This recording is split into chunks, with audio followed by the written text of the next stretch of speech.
Price Lord. இயேசு கிறிஸ்துவின் நாமத்தினாலே உங்கள் யாவரையும் வாழ்த்துகிறேன். நாம் இங்கே மனிதர்களுடைய கல்லறைகளை காண்கிறோம். கல்லறைகள் பல்வேறு செய்திகளை நமக்கு சொல்லுகிறது. கல்லறைகள் சொல்லும் மிகப்பெரிய செய்தி என்னவென்றால், இங்கே பெரியவன் என்று எவனும் இல்லை, சின்னவன் என்று எவனும் இல்லை, உயர்ந்தவன் என்று எவனும் இல்லை, தாழ்ந்தவன் என்று எவனும் இல்லை, பணம் படைத்தவன், பணமற்றவன், உடல் சௌக்கியமுள்ளவன், உடல் சௌக்கியமற்றவன் என்று எவரும் இல்லை. எல்லோரும் ஒரே இடத்திற்கு செல்கிறார்கள்.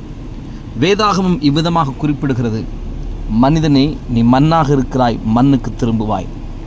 மனிதனும் மண்ணும் ஒன்றோடு ஒன்று போட்டி போடுகிறார்கள். ஆனால் கடைசியில் மண் ஜெயிக்கிறதை காண்கிறோம். அதுக்குள்ளே எவ்வளோ பெரிய போட்டி, எவ்வளோ பிரச்சனை. நான் பெருசு, நீ பெருசு, நான் தான் இங்கே எல்லாமே அப்படிங்கிற மாதிரி எத்தனை உறவுகள் பூமியில் இருக்கும்போது உடைந்து விடுகிறதை பார்க்கிறோம். ஆனால் நீங்கள் பாருங்கள், உண்ணா இருக்கும்போது ஒருத்தர் பேசியிருக்க மாட்டாங்க, ஒருத்தர் மூஞ்சி ஒருத்தர் பார்த்துருக்க மாட்டாங்க, ஒருவர் மேலே ஒரு கசப்பு இருந்திருக்கும்.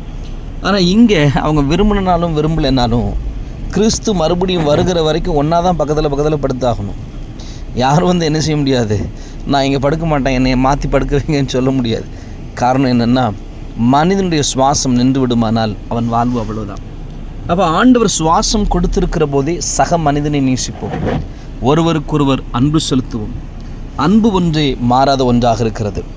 விசேஷமாய் வேதாகமம் மரணத்தை குறித்து சொல்கிற போது, புத்தியினனே, நீ விதைக்கும் விதை எப்படி திரும்ப முளைக்கிறதோ அப்படியே கிறிஸ்துவின் வருகையிலே கிறிஸ்துவோடு கூட மரித்தவர்கள், கிறிஸ்துவுக்குள் மரித்தவர்கள் திரும்ப எழுந்திருப்பார்கள் என்று வேதம் சொல்லுகிறது.